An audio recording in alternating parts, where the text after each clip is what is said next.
Welcome back, viewers. You're watching WION World is One. This is World DNA, the show that gets you ahead of the rest. I'm Shivan Chalna. And I'm Hemkaur Saroya. And on the show today, polling to take place in Maharashtra today across all 288 assembly seats. The campaigning has concluded with the ruling BJP-led Mahayuti alliance aiming to retain power and the Mahavikas Aghadi alliance seeking to stage a comeback. We'll bring you the latest on this on the show today.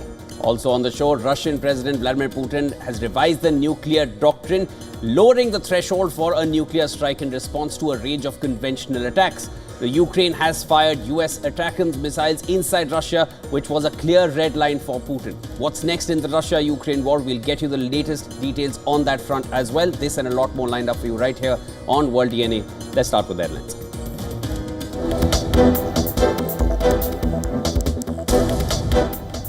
US Special Envoy Amos Hochstein in Beirut says end to Israel-Hezbollah war was now within grasp as he meets officials to discuss truce plan.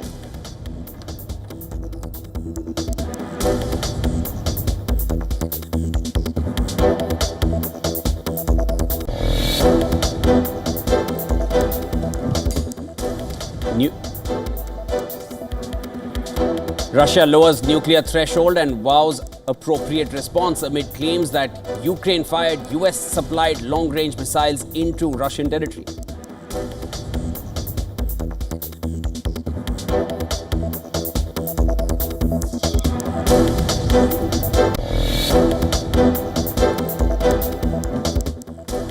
The United States recognizes opposition candidate as president-elect of Venezuela 4 months after disputed election where incumbent Nicolas Maduro claimed victory.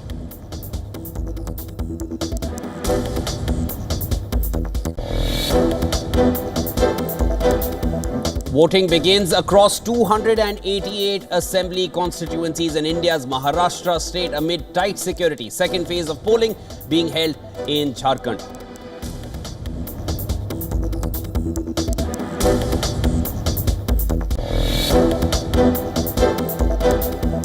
Thick layer of smog engulfs Delhi for another morning as air quality remains in severe category in the Indian capital.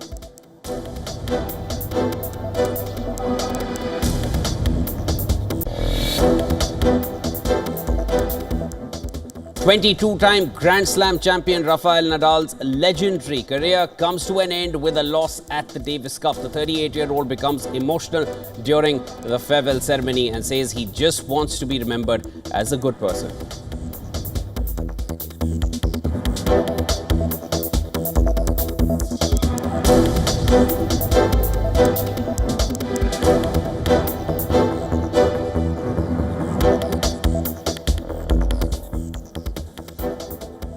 Russia warned on Tuesday that it would respond accordingly after Ukraine fired long-range US missiles into Russian territory for the first time. And this as President Vladimir Putin issued a nuclear threat on the 1,000th day of the war by lowering the threshold for using such weapons.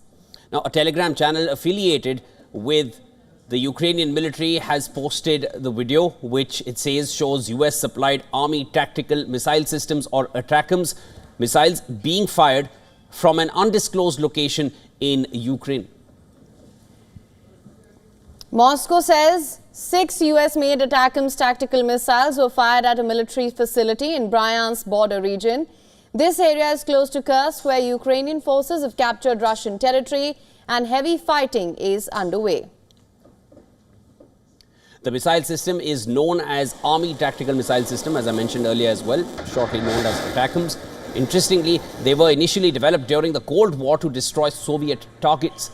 Kiev has been using them in this war already, but only on targets in occupied areas of Ukraine. They were not permitted to use these missile systems and target inside Russia. As Putin has made it clear, that is a red line for them. The missiles can strike targets up to 300 kilometers. That's the range. Ukraine had for months been demanding that Washington let it use the long-range atacms missiles to hit sites on Russian territory. Moscow has repeatedly warned that the use of Western weapons to attack Russia's internationally recognized territory would make the US a direct participant in the conflict, pledging an appropriate and palpable response.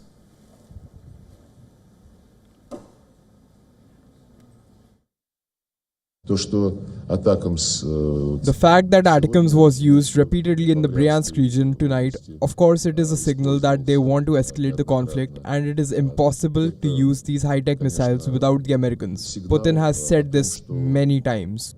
ну, они хотят эскалацию. Together we have accomplished much, but we must not fear doing even more. Now, Putin has brought 11,000 North Korean troops to Ukraine's borders. This contingent may grow to 100,000. While some European leaders think about, some elections or something like this at Ukraine's expense, Putin is focused on winning this war. He will not stop on his own. The more time he has, the worse the conditions become. Now for more on this, we're being joined live by Dov Zakhem from Washington, D.C. He is currently Senior Advisor at Center for Strategic and International Studies and the former Under-Secretary of Defense in George W. Bush administration. Thank you so much for joining us on World DNA. Thank you for having me. Sir, Russia has called it a new phase of Western war. How do you assess the broader impact of this?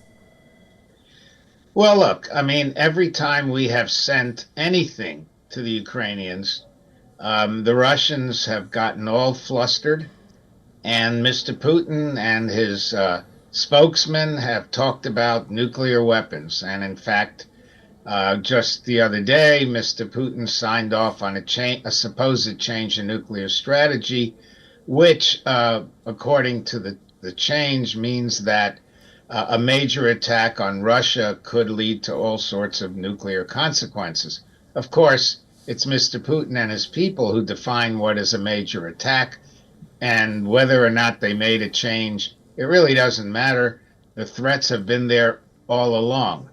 Now, the giving Ukraine at long last the atacms, and they fired 6 of them. They apparently took out a weapons depot at a city that's only about 250 miles from Moscow.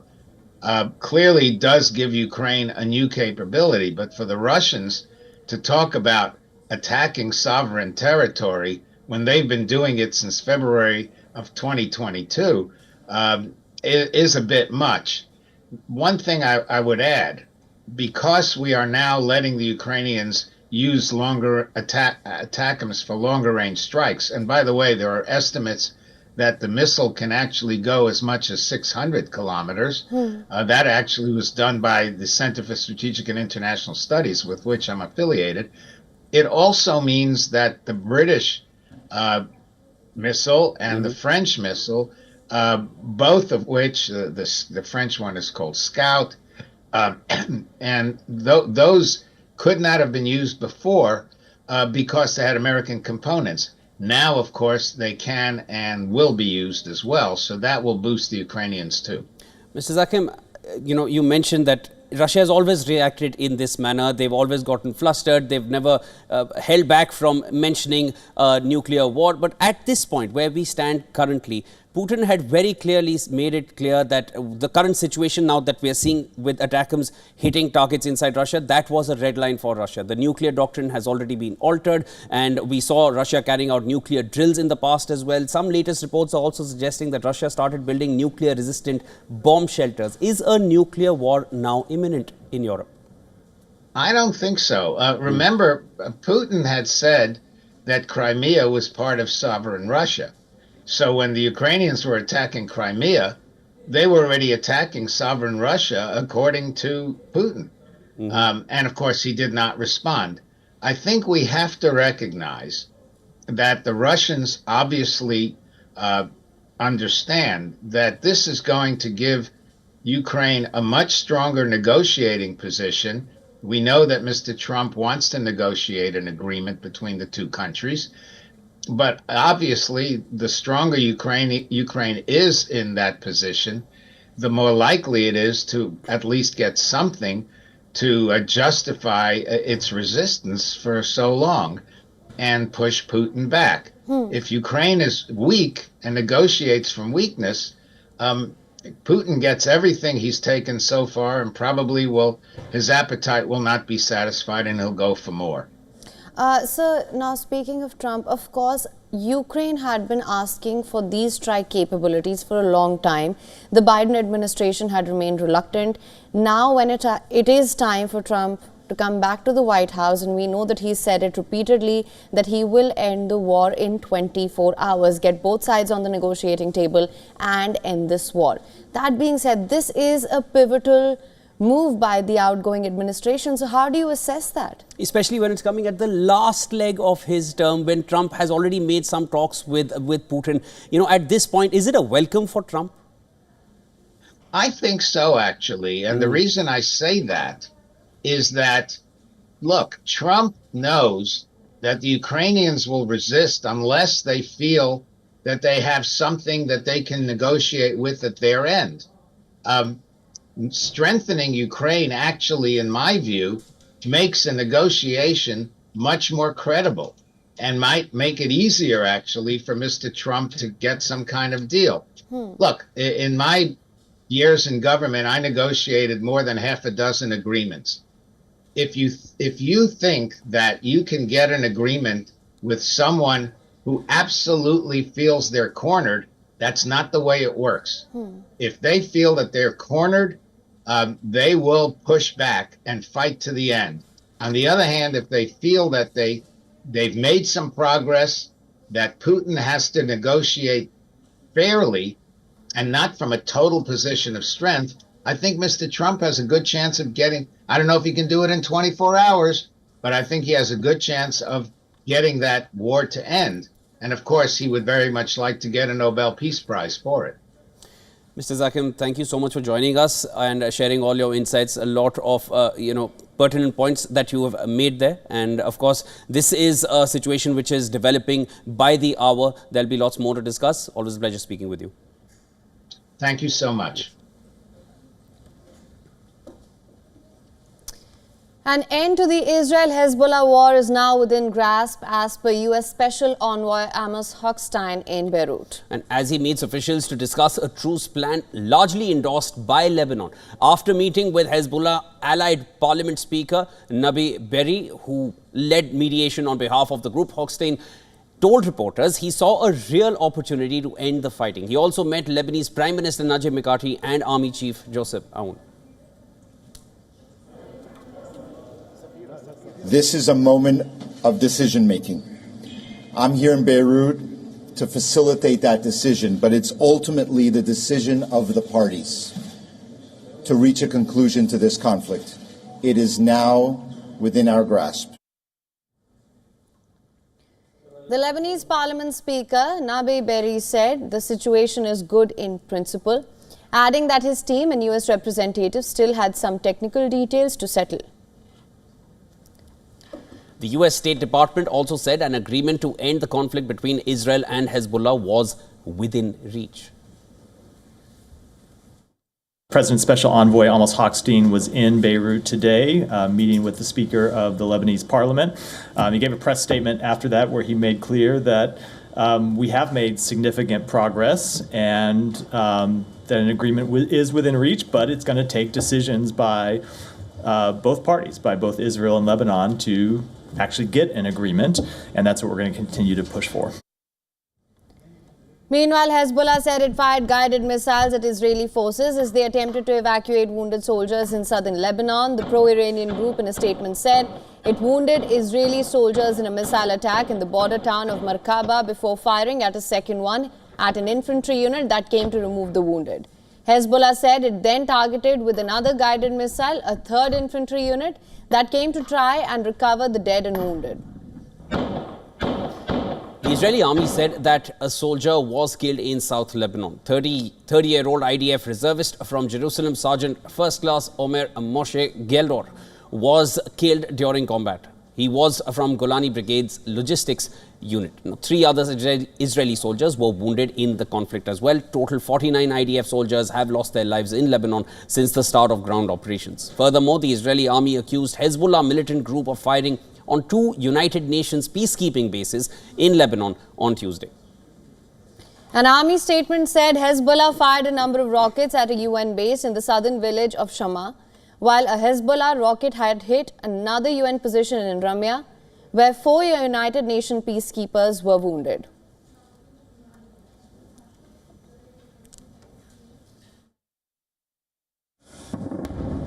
I remain concerned about ongoing hostilities between Hezbollah and the Israeli Defense Forces. UNIFIL peacekeepers report continued clashes, exchange of fire, as well as airstrikes. Again today, and I'm coming to the incident that we registered today, UNIFIL reports 3 separate incidents impacting peacekeepers in southern Lebanon. Italy's defense ministry said that the Hezbollah group staged an attack on UN peacekeeping bases in Lebanon's Shama that it initially blamed on Israel. Earlier, Defense Minister Crosetto had accused Israeli forces for the attack, but a defense ministry source later confirmed and said that Crosetto only had partial information when he spoke.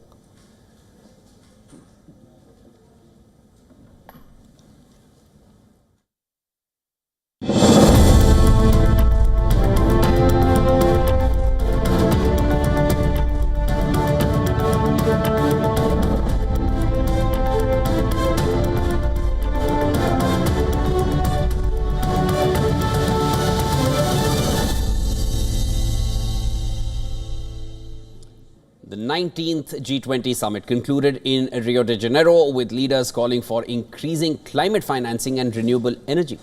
However, there were little details on how these objectives would be met. The meeting also promoted a comprehensive peace in Ukraine and called for immediate ceasefires in Gaza and Lebanon. Now, on the geopolitical front, in terms of tensions, the G20 leaders expressed distress at the immense human suffering and the adverse impact of wars and conflict around the world, while reaffirming the national positions and in resolutions. Meanwhile, Italian Prime Minister Giorgia Meloni said that everything should be done in order to not widen the Western Front.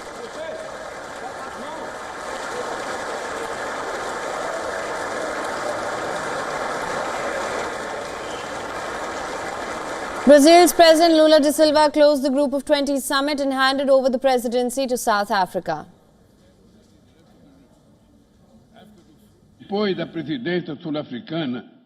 After the South African presidency, all the G20 countries will have exercised leadership of the group at least once. It will be a good time to evaluate the role we have played so far and how we should act from now on. Meanwhile, Ukrainian President Volodymyr Zelensky accused G20 leaders at a summit in Brazil of failing to act after Russian President Vladimir Putin signed a decree easing Moscow's rules for using nuclear weapons.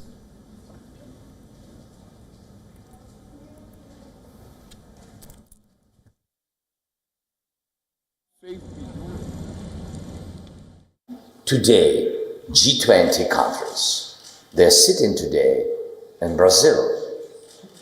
Did they say something? Nothing. Nothing strong. This is the answer. So what strategy can be if even G20 countries don't have any strong strategy? So our strategy is to be strong. The first time G20 leaders took their photo together at the Rio summit, they forgot US President Joe Biden. On Tuesday, they had a reshoot, and this time the outgoing US president was back in the frame. Well, also included this time was Canadian Prime Minister Justin Trudeau and Italy's Giorgia Meloni, who were also missing in the first attempt at that group photograph. Now, Biden, Trudeau and Meloni had all missed the group photo a day earlier due to what US officials called logistical issues. But on Tuesday, they were back in the front row. The Indian Prime Minister Narendra Modi grabbed Biden's hand as the US leader stepped onto the stage. Biden placed his hand on the shoulders of the Indian Prime Minister as they discussed something. Trudeau, who was next to Biden, was seen chatting with President Biden and Prime Minister Modi before the click. On Monday, Biden had missed the traditional photo of world leaders at the final G20 summit of his presidency. Biden, Trudeau and Meloni strolled up after photographers had already taken the official picture. By that time, other world leaders were milling about, chatting after having smiled and raised linked hands for that photograph. In the absence of Biden, Chinese President Xi Jinping and Indian Prime Minister Narendra Modi were the prominent leaders in the front row.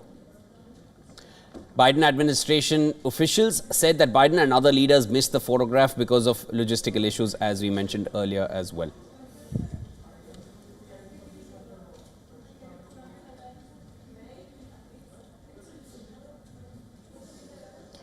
And British farmers gathered in London demanding Labour Party to abandon its plans to alter the inheritance tax laws governing land ownership.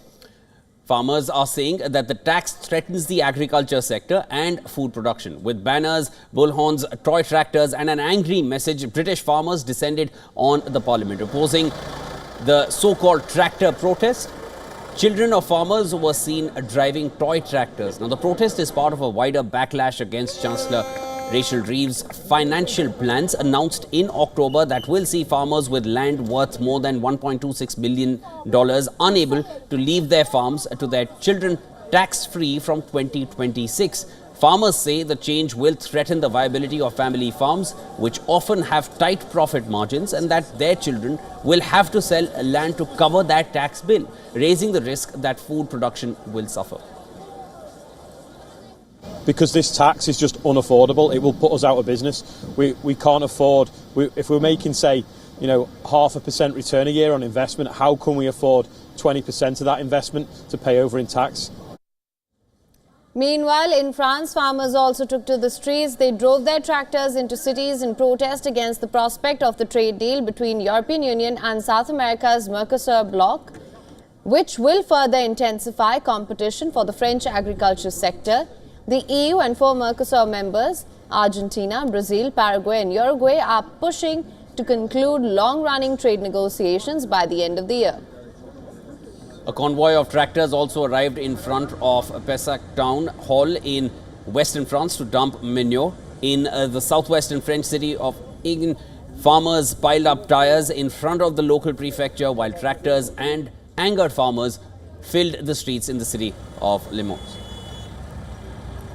Et si on venait à parler le Mercosur c'est même pas un sujet. Le Mercosur c'est non, c'est non. Les politiques veulent le Mercosur, mais les agriculteurs, les paysans, partout dans l'Union européenne, pourquoi on ne pose pas la question aux paysans s'ils sont pour ou contre le Mercosur? Et vous posez la question à un paysan espagnol, italien ou autre, il va vous dire la même chose que nous, c'est non au Mercosur. The United States government has recognized Venezuelan opposition leader Edmundo Gonzalez as the president-elect of the nation. And this comes months after the Venezuelan President Nicolas Maduro claimed to have won the presidential polls in July. Now, posting on the social media platform X, U.S. Secretary of State demanded respect for the will of Venezuelan voters. Biden administration has previously said that Gonzalez earned majority of the votes in the recently concluded presidential polls on the 28th of July, but failed short of the majority mark. Gonzalez, who went into exile to Spain earlier this month, has claimed that he was forced into signing a letter recognizing Nicolas Maduro as the winner of the disputed presidential elections. Upon his arrival in Spain, Gonzalez issued an audio message where he vowed to fight for freedom and for upholding democracy in Venezuela. Venezuelan election body, which is allegedly full of Maduro loyalists, declared Maduro as the winner of the polls hours after the polls were closed. The election body also refused to provide the detailed vote count of the election. Venezuela's Vice President Delcy Rodriguez said that Gonzalez left the country voluntarily. She also claimed that granting him a safe passage out of the country was designed to contribute to political peace in the country.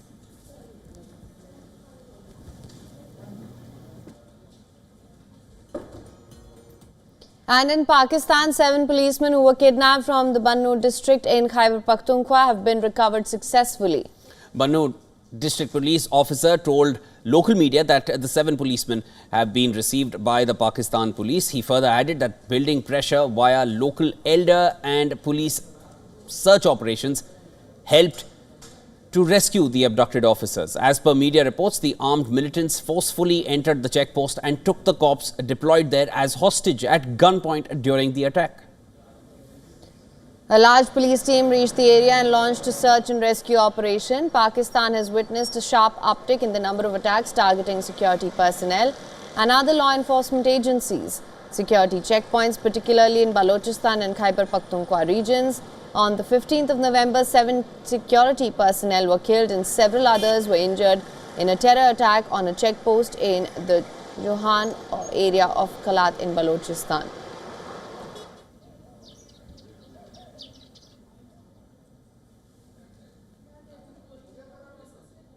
And with that, it's time now for a short break. Don't go anywhere. This is World DNA. Hema and I will be back with you after the break. Lots more on the other side. Voting has kicked off in the Indian state of Maharashtra as 288 assembly seats are up for grabs. A lot of action coming in from Maharashtra state. We'll bring you a complete report on that front as well on the other side.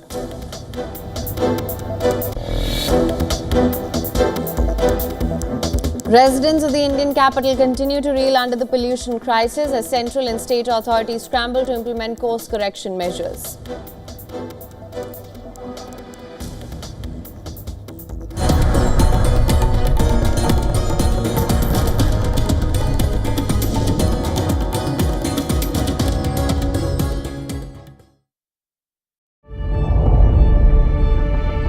The earth is sending distress signals. Wildfires, droughts, and melting glaciers. Can we reverse the damage? Explore the harrowing effects of climate change. It's a wake-up call. Global emergency. Climate Tracker on WION World is One.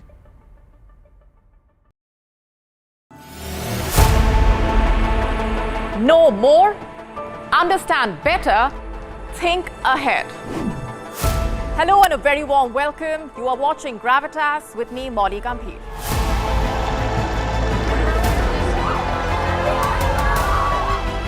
Get the facts, not the bombast. On the 26th of March, dynamic pricing, Baloch separatists, Gravitas cuts out the clutter. Gravitas keeps calm when others scream. Gravitas brings news to life.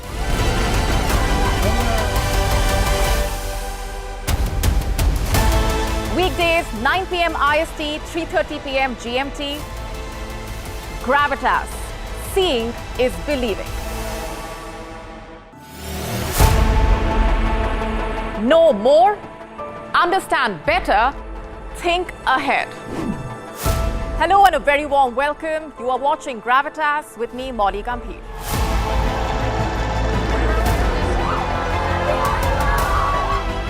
Get the facts, not the bombast. On the 26th of March, dynamic pricing, Baloch separatists, Gravitas cuts out the clutter. Gravitas keeps calm when others scream. Gravitas brings news to life.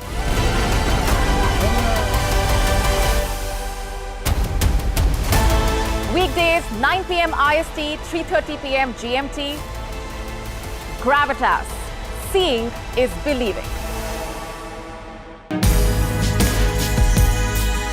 WION brings you a special business talk show where we bring forth the stories of business leaders. From breakthrough technologies to visionary leadership, we will unlock the trends, the tactics, and dive into the minds of the industry's most influential leaders. WION brings you this special series to uncover what drives them in a candid talk show, WION Business Masters.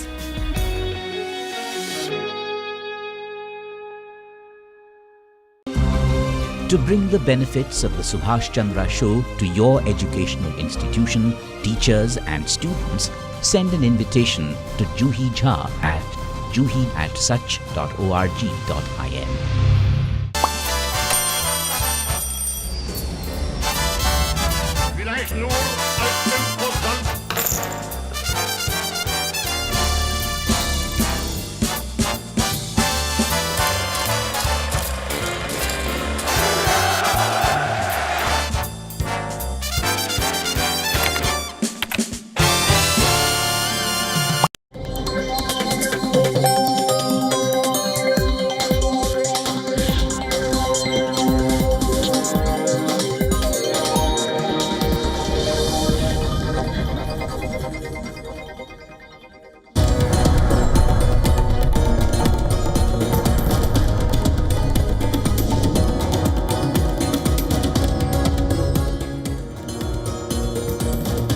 Welcome back to WION World is One. Thank you so much for staying with us. Lots lined up for you on this side of the show. Let's get started with the headlines first.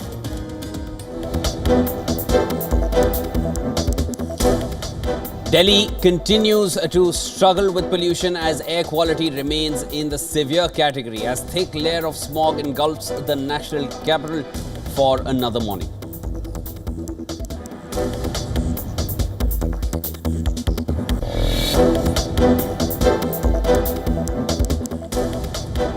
Voting begins across 288 assembly constituencies in India's Maharashtra amid tight security. Second phase of polling being held in Jharkhand.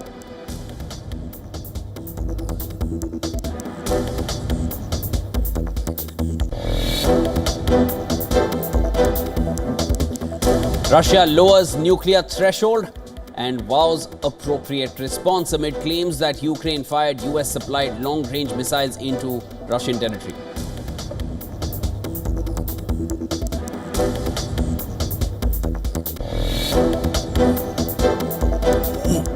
US Special Envoy Amos Hochstein in Beirut says end to Israel-Hezbollah war is now within grasp as he met with officials to discuss truce plan.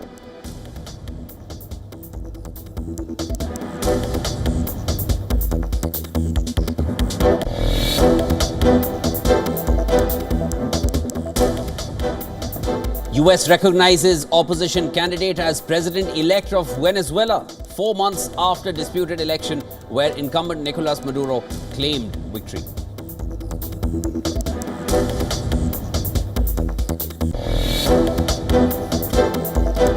Two-time Grand Slam champion Rafael Nadal's legendary career comes to an end with the loss of the Davis Cup. The 38-year-old becomes emotional during the farewell ceremony, says he just wants to be remembered as a good person.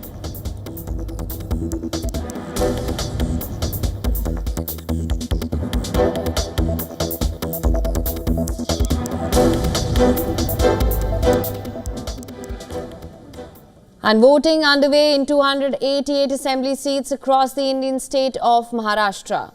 Also, in 38 seats in the second and final phase in Jharkhand, votes will be counted on the 23rd of November. Now, Maharashtra is witnessing a fierce battle for power between two major alliances, the Mahayuti and the MVA. On the one hand is the Mahayuti alliance led by the Bharatiya Janata Party. It comprises the breakaway faction of Shiv Sena led by Eknath Shinde and Ajit Pawar led NCP. And then on the other hand, you have the Mahavikas Aghadi MVA alliance led by Congress, Uddhav Thackeray led Shiv Sena and NCP led by Sharad Pawar. Voting will conclude at 6 p.m. local time. A total of 4,136 candidates are in the fray, which includes 2,086 independent contenders. The BJP is contesting in 149 seats. Shinde's Shiv Sena on 81, Ajit Pawar's NCP on 59. The Congress has fielded 101 candidates. Uddhav Thackre's Shiv Sena 95 and NCP led by Sharad Pawar has fielded 86 candidates. Meanwhile, the MVA was hit by corruption allegations on the eve of election, with a retired police officer accusing Sharad Pawar's daughter Supriya Sule and State Congress Chief Nana Patole of being involved in a fraud case involving cryptocurrency that dates back to 2018. There is a voice note which has gone viral on social media platforms and that has raised a lot of questions. The funds, he alleged, have been used for campaigning in the assembly election. Now, Sule has denied any wrongdoing and lodged a civil and criminal defamation case against Sudhanshu Trivedi, the BJP spokesperson, who held a press conference on this matter and presented audio clips which he claimed were evidence of involvement of Patole and Sule. Speaking of Jharkhand then, the JMM-led India bloc and the NDA led by BJP is locking horns in the state. Voting for 38 seats underway in 14,218 polling booths and will continue till 5 p.m. barring 31 booths where it will end at 4 p.m. In the first phase, 43 seats went to polls and turnout of 64.8% was recorded. Altogether, for 528 candidates, 472 men, 55 women and a third gender person are in the fray in this phase. Among the key contenders are Jharkhand Chief Minister Hemant Soren, his wife Kalpana Soren and the leader of opposition Amar Kumar Bauri. Besides Assembly elections in Maharashtra and Jharkhand. The Election Commission of India is also holding by-polls in 15 assembly seats across Uttar Pradesh, Punjab, Kerala and Uttarakhand today.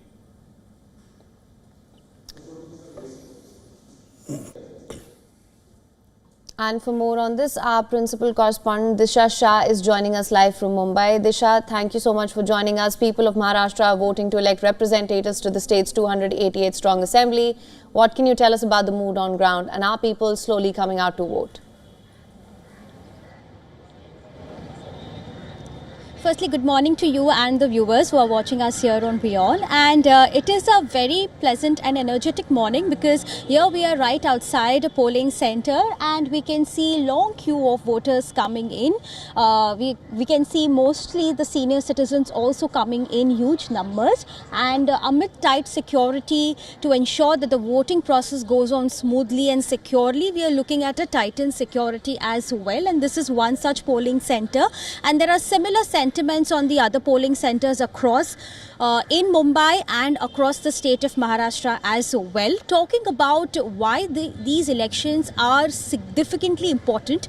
Firstly, because Maharashtra always has been known as a swing state. Why I call it as a swing state is because in the last 5 years, we have seen 3 different chief ministers. We have seen 3 governments. We have seen splits in 2 big regional parties. So this time around, we are talking about a direct contest between the 2 major alliances. That's the Mahayuti and the Mahavikas Aghadi. Here, the Mahayuti is trying to retain its power, and Mahavikas Aghadi is trying a very strong comeback. And if you talk about what has really dominated in terms of key issues as well, it's right from unemployment to inflation to agrarian distress to even Maratha agitation. All of these have really dominated throughout the election campaigning process as well. And we are also looking at key contenders here. We are looking at clash between the families. We are looking at fight between the families. We are looking at legacies. We are also looking at a direct battle between the former chief ministers as well. And that is why these elections, they hold a very important significance on the ground level. If you talk about the election of the mood of the people on the ground level, they only want the contestants and the candidates to actually just fulfill the promises that has been made in their agenda time and again. And if we talk about specifically the parties here we are talking about the 2 direct contest between the NCP versus NCP, especially in the western state of Maharashtra, especially in the western Maharashtra, where both the parties are contesting directly in 36 seats. And then if we talk about the urban centers like Mumbai, it is going to be an epicenter between the Shiv Sena versus the Shiv Sena, where there is a direct contest between these 2 parties in at least 51 seats. So here we are talking about key contenders like Aditya Thackeray contesting against Milind Deora from the Worli constituency in Mumbai, a very high-profile constituency which has always been a Shiv Sena bastion, especially the Uddhav Thackeray side. So it's important to see how that shapes up. Then if you talk about Thane, here the Chief Minister of the state, Eknath Shinde, is directly contesting against the Congress candidate. Also, if we talk about the Baramati, here we are going to look a fight between the families. Here Ajit Pawar is going to contest against his own nephew Yugendra Pawar, who is contesting for the very first time. And Baramati again has been Pawar bastion, but especially the Sharad Pawar bastion. So how that dynamic is going to change is something which will be very important to watch out for. Bit in that initial response as well, but I also wanted to get your thoughts on this, that when it comes to Maharashtra, a lot of people are saying that it's cash, it's caste, it's crop, it's community, and I think given the latest controversy, it's also cryptos which are perhaps going to be determining a lot of the outcome. At this point, Disha, it was just 6 months ago that we saw the opposition taking the lead in the results that came in out of the 48 Lok Sabha seats that were there, and the MVA came up on top. How much of that do you feel can reflect in this current poll that is going on within the state? Well, Absolutely. So the leaders who really went on the ground, the key candidates who were really campaigning from the ruling side, they went all guns out to ensure that they do not see the similar performance what they saw during the Lok Sabha elections, because here we saw the MVA, the opposition, winning its majority. So to ensure that this does not happen, we saw number of rallies being conducted. We saw national leaders also coming in and campaigning on ground level, especially going door to door, like Narendra Modi we saw, Prime Minister, we also saw Amit Shah, we also saw Nitin Gadkari for that matter. So all of them really campaigned very hard to ensure that they put across their promises, they put across welfare schemes, especially for women as well, because why? Women constitute 49% of the voting population. So for them, the ruling party has launched several welfare schemes for the empowerment of the women. So that is something that they have staged up one level according to them. Whereas if you talk about MVA, they want to repeat that sort of performance which we saw 6 months earlier in Lok Sabha. So they are all going guns out, especially on the promises that what they will do if they come to power, especially in these elections. So like launching different welfare schemes for women. If you talk about unemployment, how to actually go about and getting jobs for the educated youth. If you talk about agrarian crisis, the Maratha, which constitute more than 40% of the voting population, what they will do when they come to power. So all of these have really been the talk of the town in the past few months. But on the ground level, especially the voters, they do not feel there has been any change in the last 6 months or so from the Lok Sabha till now in terms of any changes on the ground level. So they really want any government that comes to power, be it the current chief minister or be it the former chief minister like Uddhav Thackeray, but they should just fulfill the poll promises that they really make. Has always been a very, very exciting state to watch, and definitely we'll connect with you later in the day as we get a better understanding of the kind of turnout that we're seeing and the kind of the number of people that we're seeing in different polling stations. Thank you so much. That was Disha Shah getting us the latest from Mumbai as Maharashtra goes to polls. All right, we move further from here. Residents of the Indian capital continue to reel under the pollution crisis. This as the central and state authorities scramble to implement course correction measures. The air quality in Delhi remains at worrying levels. Another day on Wednesday morning, visibility remained low as a thick layer of smog engulfed the capital. According to Central Pollution Control Board, Delhi's average AQI was at 422 at 6 a.m. this morning. And this is a really grave situation here because I think everyone we know is either falling ill or is clearing their throat. I myself have been clearing my throat since the morning, but this is the reality at this point. While it's near 350 in neighboring Noida and Ghaziabad districts, that's the AQI in those areas, but Delhi is definitely seeing another hazy morning. Most monitoring stations in the national capital showed air quality levels in the severe to severe plus categories. The worst AQI was recorded at the Mundka station at 463. The AQI index at Anand Vihar station was recorded at 454, while it was 457 at Ashok Vihar monitoring stations, and a lot of the monitoring stations are showing 500 because they do not read beyond 500. So you really don't know what the actual figure really is. RAV4 restrictions remain intact in Delhi, prohibiting commercial construction and the entry of trucks, with an exception for those carrying essential items or using clean fuel. However, Delhi's odd-even rule with respect to private vehicles has not been implemented yet. Delhi's Environment Minister Gopal Rai said that the government has not ruled out the possibility of implementing the odd-even rule. However, the state will take decision based on experts' advice and requirements in the coming days. The government has directed hospitals in Delhi to set up special teams to deal with cases of respiratory illness. As per India's weather department, the combination of dense fog in Punjab, Haryana and Delhi, in addition to the slow northwest winds, is reason pollutants remain trapped in the air. Union Health Secretary has issued an advisory for all residents, especially vulnerable groups like children, elderly and people with respiratory issues, to take special care.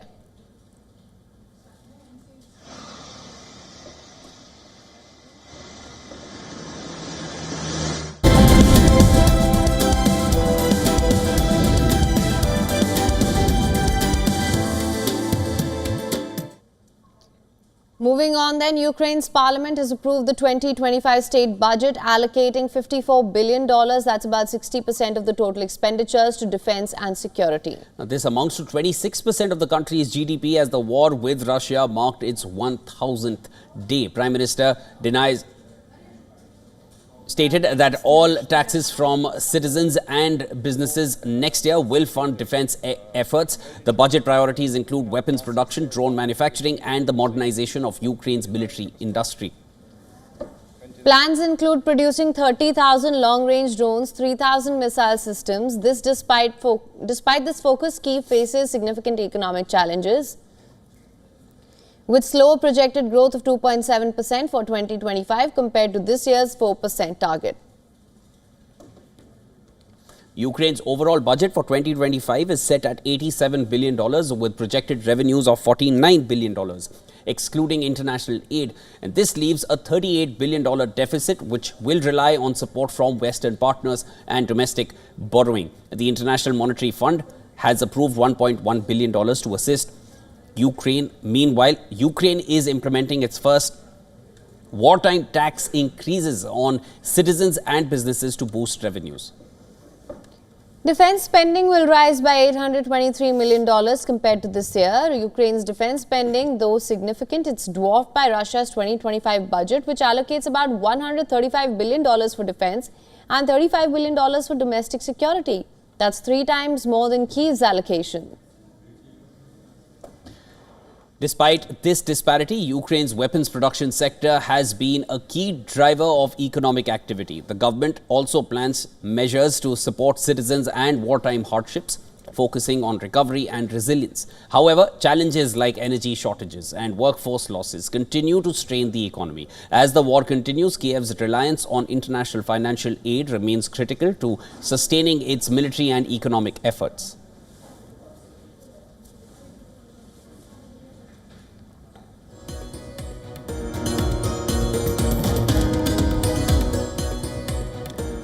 China's tax revenue posted year-on-year growth in October for the first time this year, driven by Beijing's stimulus measures. Tax collections rose by 1.8% to $263 billion, marking a recovery in fiscal revenues. Now, non-tax revenues, including government funds, special bonds, fines, surged by 40%, pushing overall fiscal revenue up by 5.5%. And this rebound follows a series of monetary policies introduced by China's central bank in late September, aiming to counter weak consumption and the struggling property sector. Consumption played a key role in this fiscal turnaround. Consumption tax jumped by 10.2% in October, significantly higher than the previous month. Analysts attribute this to improved retail sentiment boosted by consumer trade-ins and early shopping sprees ahead of the Double 11 sales festival. Retail sales grew by 4.8%, the strongest performance since February, further underlining a shift in consumption trends. This highlights the impact of targeted policies to revitalize demand. On the spending front, fiscal expenditure rose sharply by 10.4% in October, up from 5.15% growth in September. And this comes as local governments increased spending to meet annual growth targets. Earlier this month, China also unveiled a 6 trillion yuan bond quota to address hidden local government debt, with 4.8% growth in the first 3 quarters of 2024. Authorities remain focused on achieving their annual target of 5% economic growth. More policy announcements are expected at the Politburo meeting and the Central Economic Work Conference in December.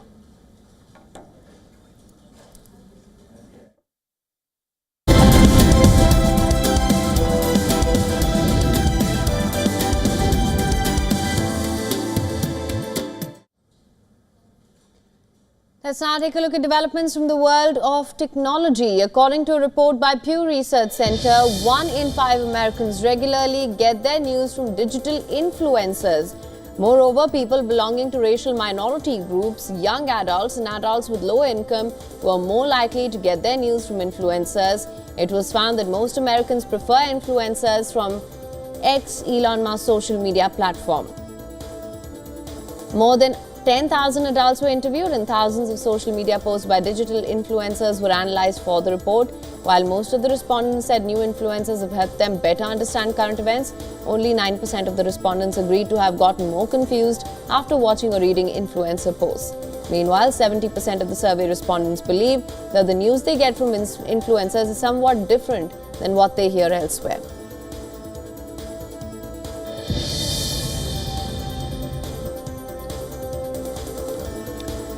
Indian news agency ANI has filed a lawsuit against OpenAI in a New Delhi court, accusing the company of using its content without consent to train the ChatGPT AI model. The case follows similar lawsuits filed against OpenAI by major US publications including the New York Times and Chicago Tribune.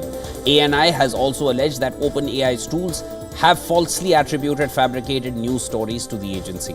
As per court documents, emails from OpenAI's lawyers stated that ANI's website was added to an internal block list in September to prevent its content from being used for future AI training. However, ANI has claimed that its content is already permanently stored in ChatGPT's memory and cannot be deleted. The court is scheduled to hear the case on the 28th of January.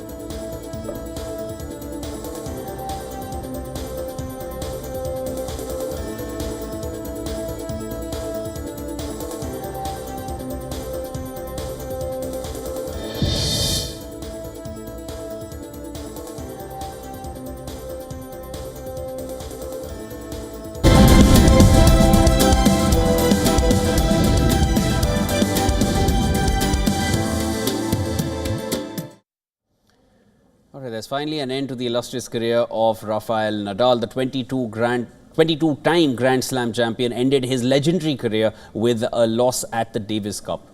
The 38-year-old bid goodbye to his fans in an emotionally charged and tearful night, saying that he just wants to be remembered as a good person. Tears welled up in Nadal's eyes as the Spanish national anthem rang out for what would be the final time in his career. Chants of Rafa echoed in the arena as the Spaniard did his trademark warm-up. The former world number one was up against Netherlands' Botek in the